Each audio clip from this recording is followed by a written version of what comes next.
الحمدللہ اللہ کے بھروسے پر کام شروع کر دیا گیا. ان کا تعاون اور ہماری بستی کا تعاون، بہت سے احباب نے دل کھول کر اللہ کے اس گھر میں تعاون فرمایا. اللہ رب العزت ان تمام معاونین کو اجر جزیل عطا فرمائے. جس نے بھی مدد کی، تعاون کیا ہے، ان کا دیا ہوا کوئی بیکار نہیں جائے گا. جس نے دیا اس نے اللہ کے بینک میں جمع کر دیا. ما عندکم ينفد وما عند اللہ باق. جو تمہارے پاس ہے وہ تو ختم ہو جائے گا، اور جو اللہ کے پاس ہے وہ کیا رہنے والا ہے؟ باقی رہنے والا ہے. آج الحمدللہ ایک عالی شان مسجد کے اندر ہم بیٹھے ہوئے ہیں. دعا فرمائیں، پتہ نہیں کون یہاں پر راتوں کو دعائیں کرے گا، کون کیسے سجدے میں روئے گا، کون کیا کرے گا، ہمیں اور آپ نہیں کہہ سکتے. بس دعا کیجئے اللہ رب العزت اس گھر کے بندے بنانے کو قبول فرمائے. اور جس نے جس اعتبار سے تعاون کیا، جانی مالی وقت کے اعتبار سے، اللہ ہر ایک کو بہترین بدلہ عطا فرمائے. تو عزیز دوستو، میں یہ کہہ رہا تھا کہ ہم اور آپ جس ماہ مبارک سے گزر رہے، بڑا برکتوں والا مہینہ ہے. اب رمضان المبارک کا مہینہ آنے والا ہے، چند دن باقی رہ گئے ہیں. بس دعا فرمائیں اللہ رب العزت ہمیں اس ماہ مبارک کی قدردانی کرنے کی توفیق عطا فرمائے.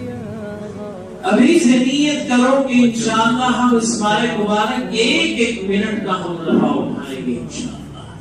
ضائع نہ ہونے دیں، غفلت میں نہ رہیں. پتہ نہیں کتنے رمضان آئے اور گزر گئے.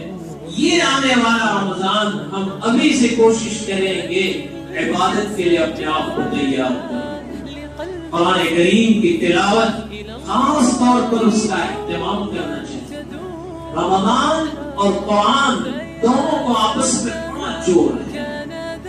اللہ رب العزت نے اپنی مقدس کتاب قرآن کریم کو نازل کرنے کے لیے رجب کے مہینے کو پسند نہیں کیا، شعبان کے مہینے کا انتخاب نہیں کیا، لیکن اس رب کریم نے اپنی مقدس کتاب کو اتارنے کے لیے جس ماہ مبارک کا اہتمام کیا وہ رمضان کا مہینہ. اسی لیے قرآن کریم کی آیت کریمہ ہے شہر رمضان الذی انزل فیہ القرآن هدى للناس وبينات من الهدى والفرقان. شهر رمضان الذي انزل فيه القرآن. رمضان المبارک کا مہینہ اللہ رب العزت نے اسی ماہ مبارک میں اپنی مقدس کتاب کو اتارا ہے. اس لیے دوستو، ہمیں اور آپ کو کوشش کرنی چاہیے کہ ہم کثرت سے قرآن کریم کی تلاوت کا اہتمام کریں. ہم اپنے اکابرین اور بزرگان دین کی زندگیوں کو اگر دیکھتے ہیں، انہوں نے اس ماہ مبارک میں کتنا قرآن پڑھا ہے. اللہ امام ابو حنیفہ رحمۃ اللہ علیہ، ہم میں سے ہر آدمی حضرت کو جانتا ہے. امام ابو حنیفہ رحمۃ اللہ علیہ کا تقوی، حضرت کی طہارت ہم اور آپ کیا بیان کر سکتے. ایسے متقی اور پرہیزگار، اللہ اکبر، کہ حضرت کا تقوی کا حال یہ تھا کہ ایک مرتبہ دوپہر کے وقت امام ابو حنیفہ رحمۃ اللہ علیہ اور آپ کے ساتھ چلنے والا قافلہ، اس زمانے کے اندر تو ایسے انتظامات تھے نہیں، لوگ گھوڑوں پر، کچھروں پر سفر کیا کرتے تھے. دوپہر کے وقت کسی درخت کے سائے میں تھوڑی دیر آرام کر لیا، قیلولہ بنا کے چلتے تھے.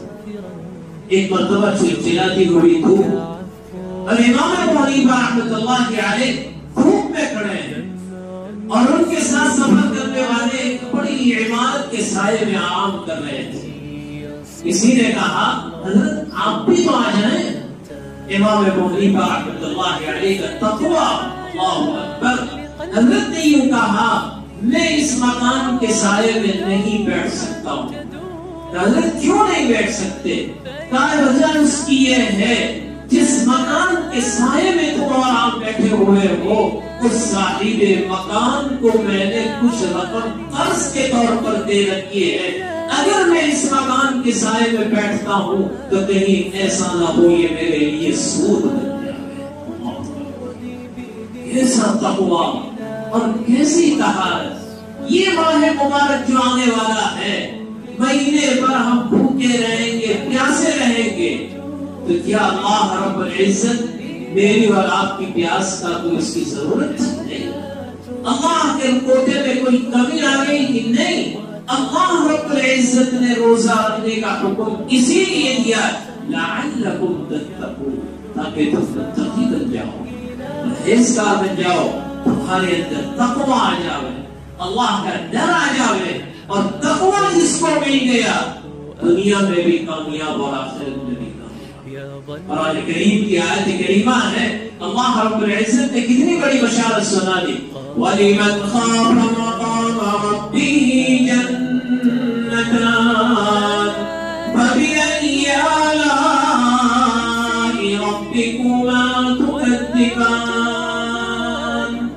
وَلِمَنْ خَافَ مَقَامَ رَبِّهِ جَنَّتَانِ، اس شخص کے لیے جو اپنے رب کے سامنے کھڑے ہونے سے ڈرتا ہے، ہم نے اس کے لیے 2 جنتیں تیار کر رکھی ہے۔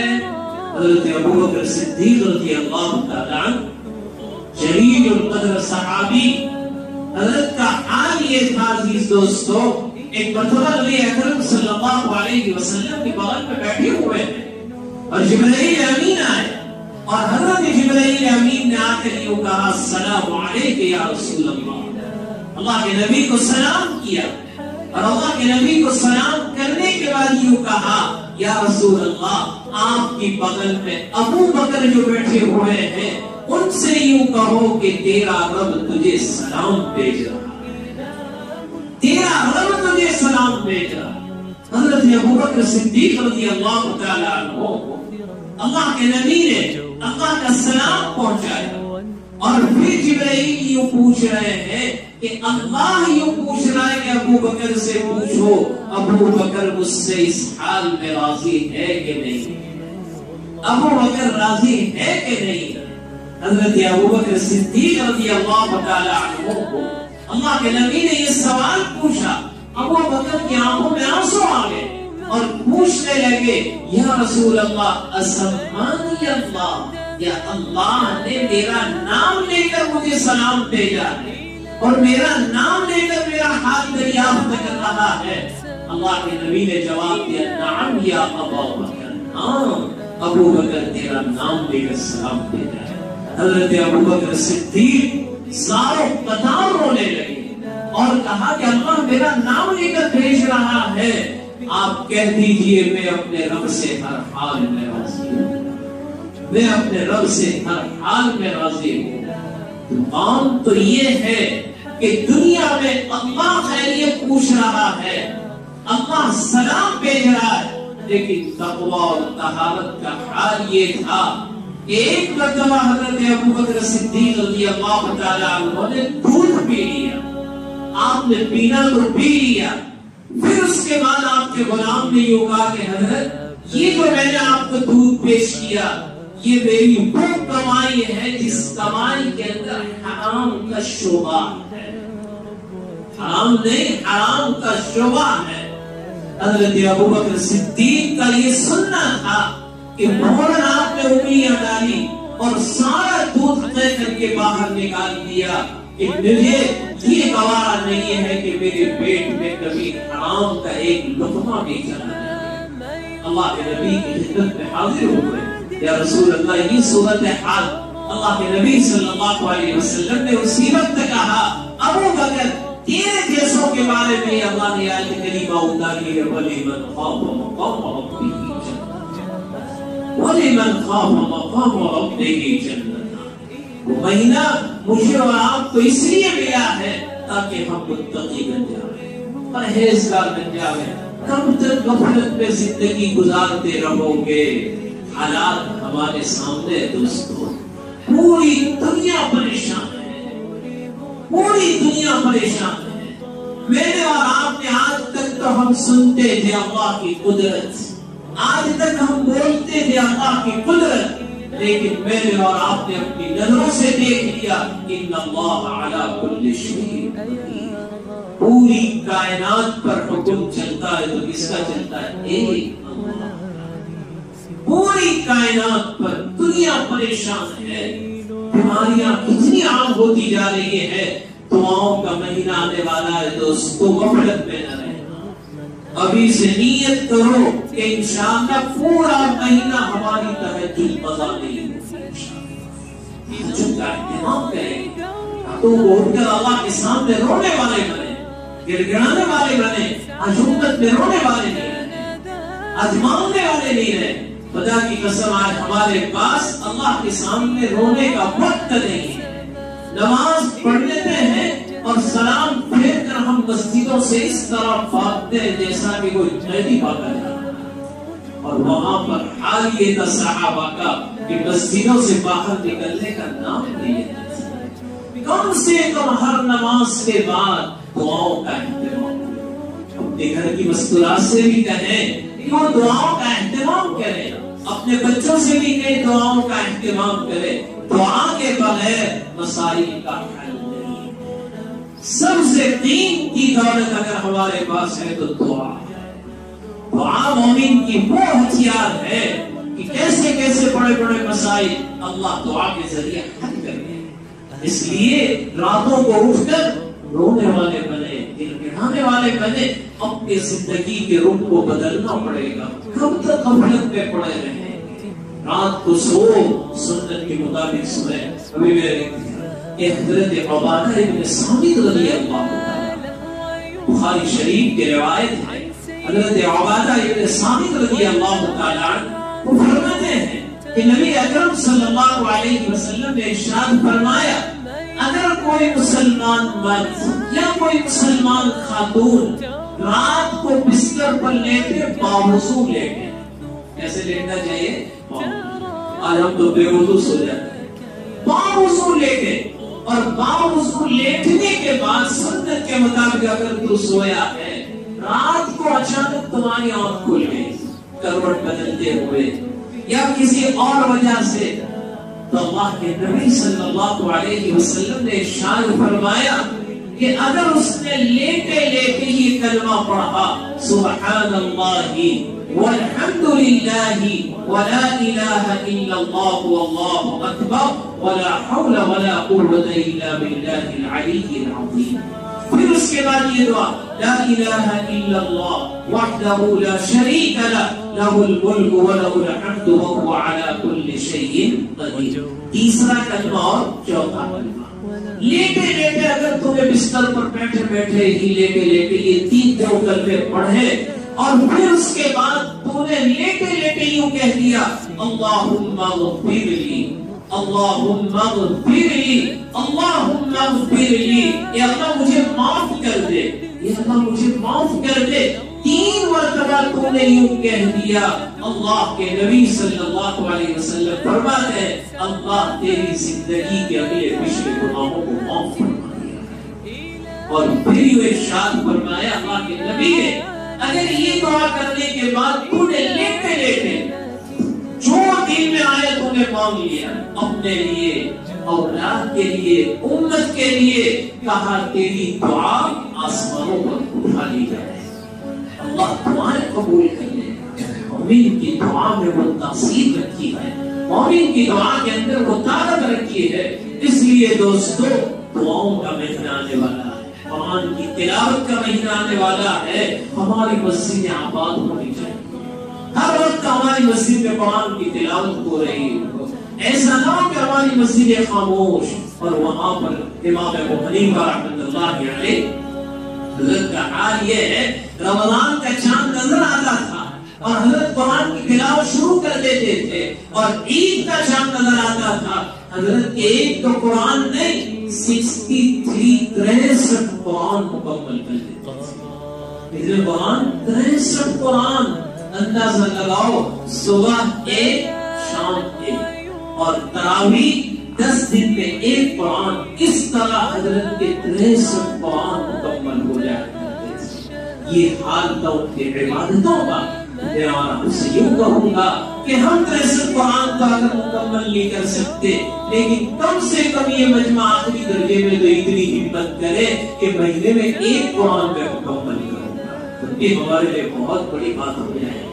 لہٰذا اپنی گھر کی مسکرات سے بھی کہا ہے، حضرت شیخ زکریا نور اللہ مرکزہ، حضرت کے والد محترم حضرت مولانا یحییٰ صاحب ناظری نور اللہ مرکزہ، حضرت کا حال یہ تھا کہ رمضان المبارک کا چاند نظر آتا تھا اور حضرت فجر کی نماز پڑھنے کے بعد اپنے کتب خانے کی تالی کو کھولتے تھے، لہذا اس وقت آپ کی زبان پر ہوتا تھا الحمدللہ رب العالمین، اور افطار کے موقع پر مغرب سے پہلے آپ اپنے کتب خانے کو جب بند کرنے کے لیے جاتے تھے اور اس وقت حضرت کی زبان پر ہوتا تھا من الجنۃ والناس، ایک قرآن مکمل کر لیا۔